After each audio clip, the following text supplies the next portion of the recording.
Uh, 23 guys hit the portal. Your thoughts on that? Yeah, this is modern college football. I don't think any team's going to be immune to that.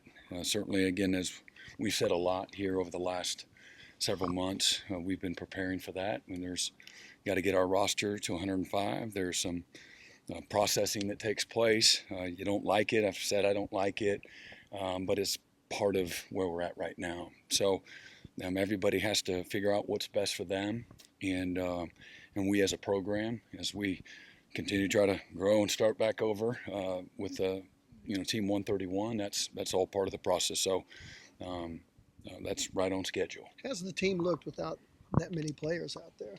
It's still good. I don't know how many's out there right now, but there's still over 100 guys out there. They're working hard, showing up, excited to go to work and get a chance to play in a bowl game and go win. Brent, the receiver room especially took a pretty big hit. Been quite a few guys there. Just what's your evaluation of that room going forward? Yeah, well, going forward, getting ready for Navy, most of the guys that helped us all year are going to be the same guys that are going to be out there for the bowl game. So we had a lot of receivers. We were actually over at our number most of the year, and thankfully, so we were able to play with guys this year. And I just see a great opportunity for a great foundation of young players there to continue to grow and develop. Recruited them for a reason. All well thought of guys. Guys like a Jacob Jordan made the most of his opportunity. I think he caught 22 catches this year, and so it just creates an opportunity for the next guy, and certainly that'll be an area that is a great focus for us. We've got a lot of guys that would love the opportunity to play here at the University of Oklahoma. So navigating that is what we've been doing for the last several weeks, anticipating. I'll be honest, most of the guys that were banged up and didn't play this year, we felt like they wouldn't be here a year ago. So we've been preparing for this for a while, just thinking that they come and they play well, they'll be moving on. So in some ways, you've positioned yourself, for that. But it'll be a great opportunity for some guys across the country to come here and play. Could Deion Burks play in the bowl game? And have you had any discussions about him maybe coming back next season? Yeah, we're he's got a lot to weigh and things like that, but we've had several conversations, and yeah, that's still certainly on the table. Right. Can you talk a little bit about the quarterback situation? I know Michael probably started going in, but talk about overall quarterback situation. What are you looking for still portal-wise at that position? Yeah, well, I won't get into, again, we can't go into next year with two quarterbacks. I think that goes without saying. And so, Mike is our quarterback. Casey Thompson is kind of knocking off the rust. He actually practiced good the first two practices, having some fun out there. But Mike's looked good, and we love where he's at and the progress that he has made. And of course we have Jet New coming in as a freshman, and we got some work to do to get that room where it needs to be so we can compete in the SEC. And so we've been diligently doing that. Right, going back to the receivers, in late October, you said that several of those guys indicated they wanted to come back for an additional year. I guess what changed over the last 6 weeks? The wind. Who knows, what all goes into a lot of those things. And, hey, there's some guys, hey, maybe some of that conversation is you need a fresh start too. And, again, at the end of the day, whoever's here, man, my job is to make sure that who's here, man, they have an appreciation, a thankfulness, a respect for their opportunity. I want guys that show up every day. They're driven. They're ambitious. They're going to fight for their opportunity. They're going to fight for their teammates. The group of guys that chose not to be here, hey, man, they did a great job while they were here. And we certainly wish them well. We're thankful for the time that they were here. But change is a part of where we're at in college football right now. Do you want to create an environment that has consistency and stability and continuity? Absolutely. I think that bodes well for any successful, business, football locker room. But, there's just, this is this is the most unstable time in college football history. And I know we're focused on, and we have a lens for everything Oklahoma. And this is the most passionate fan base in all of college football, and hungry to produce a winner, and disappointed in our lack of ability to do so this year for all the reasons that we know. And but if you look just down the road, wherever down the road is, you'll see nobody is unaffected by what's going on in college football. So our job is to position ourselves. I can have a great appreciation for our leadership and Joe Harris and Joe Castiglione, and having a vision for what's next so that we can position ourselves and manage this next phase of where college football is going, and put ourselves in a position where we can compete, for the SEC championship. And they're doing everything they can to do that. And has Jaden Gibson indicated whether he plans to come back next Yeah, year? he has, and I expect he'll be here. Brent, where in the college football environment do you think Oklahoma has a position of strength in this portal season? Where is Oklahoma after coming 6-6 with changes and everything? What's your message to players you're looking at that may be looking at Oklahoma? Well, again, want them to be healthy, stay healthy. That'll always help. Obviously, there's a wonderful opportunity. And again, if we get a little better on offense, take care of the football, make layups that are there as an offense, become a more explosive offense.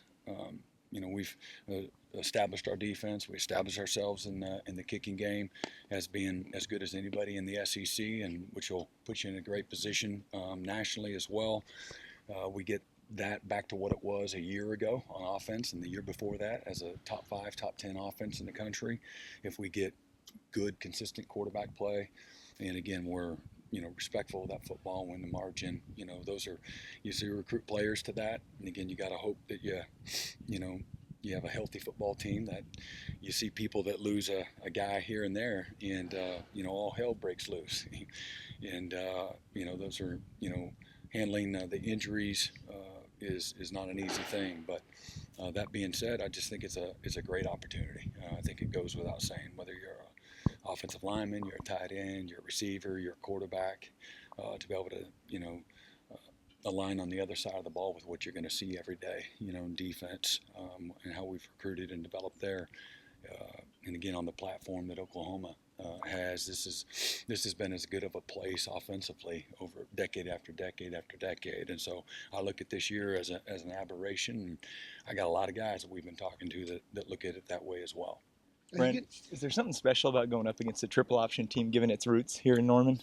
Yeah, I mean, it's for a defensive coach, it's a challenge, and you actually for the in particularly the front guys, the defensive line, you have to go back and reteach everything, and it's exactly opposite of what you've been preaching since the moment they put on a helmet as a defensive player. If you get up the field against these guys, they're gonna you're gonna watch the game, you're gonna watch them score, and this is a team that you have to be able to play laterally. You have to stay on your feet. You got to get knocked back, but there's the fine line. And so reteaching, some fundamentals is a big part of this game. Staying on your feet is how you win. And being certainly physical and in all the right spots. But what a great challenge it's going to. And the history of this program and its roots is it's a real special thing. And as I told these guys, man, the Navy, they can't wait to play a program like Oklahoma. And what you're going to get with these guys, man, they're going to be relentless, and they're going to have the right kind of mindset and toughness. So I'm excited for our guys. We're going to have to take the fight to them and know that, man, we've got to do all the little things right against a team like this that they pride themselves on playing tough and playing relentless and playing with great discipline and fundamentals. Brent, the cut block is the key thing for Navy in triple option teams. How do you work on that on your team? Yeah, I mean, you do it a lot during the year, but you have to spend a lot more time on it. And these the few days that we've practiced so far, and then the next couple of weeks, practicing the fundamentals of the cut block will be really important. Brian Newberry, is from here. Went to school at Westmore. Have you crossed paths with him at all? And just, if not, what have you thought of kind of his career from afar and just how he's gotten? Yeah, he's had a fantastic career, and he's a winner. That's probably something that a lot of people will say when they talk about Brian and the success he had in high school and more, and certainly what he's been able to do from a college profession. The success that he's had, it's really good, and it's one you great respect for the program that he's built, the pride and the toughness that his team plays with, so that's kind of cool. I mean, it's a familiar face for a lot of people around here, and I know that'll be something that he's looking forward to as a guy that first time he ever saw a college game was an Oklahoma football game. So it'll mean a lot to him and his staff as well. Brent, we hadn't had a chance to talk to you about Fasuzi and his signing. Can you talk about the days leading up to his signing and just his staying committed to Oklahoma? Yeah, I think there might have been a lot of anticipation and question marks with who he's going to sign with. We never flinched. We weren't surprised. He did exactly what he said he was going to do. So, but really excited. Mike's one of the many talented players that we signed in this high school class. What I love about Mike, certainly he's a very talented. He's got great stature at 6'6" and 295 pounds, super athletic, but he's a blue collar guy. He's a football junkie. He loves the game. He's a simple guy. Loves the Lord, loves football, loves his family, and loves his teammates. That's who I know Mike to be. And because of that, he's been able to have a lot of success, and I expect him to bring those things that I just said, his work ethic, his passion, his humility that he has for what it takes to be successful. Those things, and being a great teammate, those things will travel well when he shows up in January. But he'll put his head down and to let Coach Biedenbow coach him and develop him. That's important. That was a reason that he chose, one of the many reasons that he chose Oklahoma was from a development standpoint and knowing that Coach Biedenbow would be able to get the best out of him. But I'm really excited. That's a position that we do have some youth on the offensive line, but it's also a position of great need. And so anxious to get, January 11th here soon. How has Ben Arbuckle, I guess, settled into his role, and what's it been like working with him so far? It was fun. Today he was out there throwing. We were spreading it out, working some of the pass skelly stuff that we were doing, and he was out there, so if there's 5 guys getting out, 5 balls are flying. So he had got his arm warmed up and threw a few post routes and a few unders, and so it was great to see. But he's blended in really well. Again, he's a relationship guy.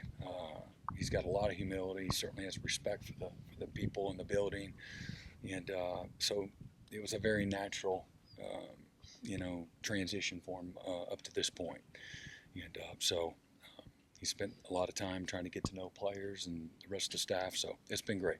Right, Danny today posted a thank you graphic. Didn't specify his status for the bowl game. Do you expect him to play in the bowl game? Yeah, I'll say let it's not really for me to say, whether or not he's going to play. But how about him being an All-American? And really cool, first team All-SEC in his first year. Really proud and thankful for all the seniors, but certainly the growth and maturity that has taken place with Danny. And to me, having a guy that has a legacy somewhere, I think comes from making the place better than when you got there. And if he's done something, he's done that, and he's left his mark. Certainly he's done that to the whole locker room and the university, but man, he's done that on defense, where we were when he got here to where we are today. Man, 2 different hemispheres.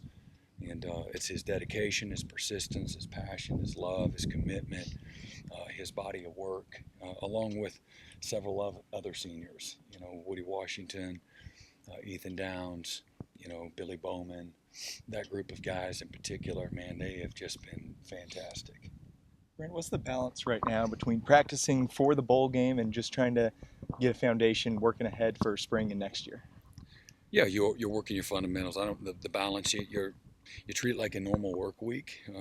We do have some shortened practices. I don't want it to be long and drug out and a fist fight every day. Want to be efficient, get the fundamentals that will carry us as a program, the attention to detail, focusing on how we do what we do. I think that's more important than anything. Just showing up with a standard every single day, and how we meet, how we work, how we compete, how we lead, those types of things, and making sure that we continue to nurture that. We don't look the other way. for that. It's just the little things, the little things have the biggest consequences. So just nurturing foundationally our standards, and then again, putting in our game plan as well, getting that work in both the film room and on the practice field. You got to have a balance of both, and you got to have some fun. Brent, do you have a pretty firm idea of who's going to be available in the bowl game? Yeah. Mm-hmm. Is anybody in the portal going to go ahead and play in the bowl game? Like some of the guys you might have had to cut? I think the guys that some of the walk-ons are still trying to figure out, what's next for them, afforded them the opportunity to choose whether or not they want to still participate and be a part of the bowl game. Last year, you had a few, I think, high school guys able to just practice. Yeah. Do you have any guys? There's a few. There'll be a few, and it's all based on when we can get their final transcript, when their last days of school are. So there's a timing mechanism that won't allow everyone, but we'll have a handful of some guys that can experience that as well. Brent, you mentioned the quarterback room being, somewhere you need depth. I want to ask you about tight end. Mm-hmm. How important is it to build that depth at that position? Yeah. And just what's the plan there? Yeah, it's to build the depth back to where we need it. And tight ends are one of the most undervalued positions on the team. They're critical in special teams, and certainly in what we want to do and who we are in the league, to be an efficient offense, to be a physical offense, and be able to attack people in the middle of the field. I think those are just some of the things that they can bring to the table. But it's been a position that, because of some injury issues over the last 2 years, it's not been what we want it to be. And we lost two. We're going to lose two really good ones again this year. Now that we're one in the portal and one's a senior graduating today. And so, again, it's been a priority. Again, looking for guys that are tough, that are physical, that can play in space. They got to be smart guys. Again, they got to be leaders. Got to be good special teams players. All of those things. How far has Mitchell come? Tight end. Yeah, he's done well. He's done well. And again, I've spoke about Vaughn a couple of times, I think, with everybody. So I don't want to be redundant that way. But again, just should be a senior in high school last January. And so remember, he's a reclass guy, but he's matured a lot and has had some ups and downs and highs and lows of just what your first year in college is all about. But really proud of his body of work and the improvement that he's made and his mindset here the last few weeks of the season. He's really kind of starting to hit his stride in regards to showing up and being prepared and knowing how to compete and doing all the things off the field that you got to do as well, and knowing what to do once you get on the field. And but again, he's a guy with heavy hands, and he's got really good hands, but in blocking, he's a heavy-handed guy. And I think if he was standing here right now, he'd tell you, man, he's starting to become really confident in what he's doing, how to play tight end. He can play in the bowl game, right? Yeah. Mm-hmm. Brent, Yeah. I know it's a balancing act and really a math equation to get down to 105. Do you have an idea of how many transfers you'd like to bring in? Yeah, I'll keep that kind of open. Anything can happen with our current roster and there, but it's going to be somewhere in probably 8 to 12, give or take. So, Brent, we didn't ask you when we talked to you at signing day, but I wanted to ask you, when you were hiring an offensive coordinator, was the coordinator coming in, was he recommended to keep the entire offensive staff in place? That's a good question. No, I asked everybody I interviewed, hey, what are your non-negotiables? And if you take this job, what do you need to have at your disposal to be successful? And I led off every conversation. We got a good staff, but nobody here is obligated to keep anybody. And I just kind of leaned back, on, for example, when like Coach Stoops, I remember when he went down to Florida. I think Florida they got whooped by Nebraska in the bowl game. Maybe Nebraska put 60 some or so on Florida, and they took Bob Stoops, and so they were a mess on defense. And Coach Spurrier hires Coach Stoops. He goes down to Florida, and a year or two later, and he got to keep the whole staff and figure things out, with that staff. and he did, and they won the national championship just a couple of years later. And I left Oklahoma. I asked Coach Sweeney, I said, who can I bring? And he's like, you can bring one guy off the field.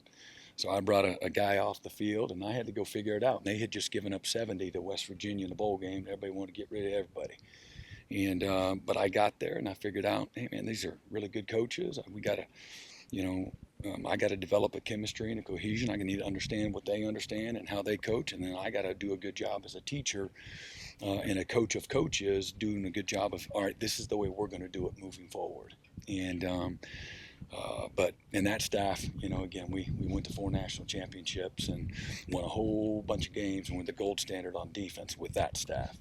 When Coach Alley came here, he brought one off the field guy, and he was able to take us, and we made steady improvement from year 1 to year 2, and then year 2 to year 3, man, we took another huge step in a whole bunch of categories, and he had to figure out the staff and keep all these guys that we lost 3 games with, and so again, I just use just a couple of those examples, to lean on, and if I felt there was, we needed a change, certainly would do so, but ultimately I made the decision to hire Coach Arbuckle for the reasons I've already expressed, but for who we wanted to be on offense. I wanted an offense that could attract great quarterback play, where you're pushing the ball down the field. You have an explosive offense that would be attractive to every skilled player in the country, and that's what this program has been known for. And just so happened that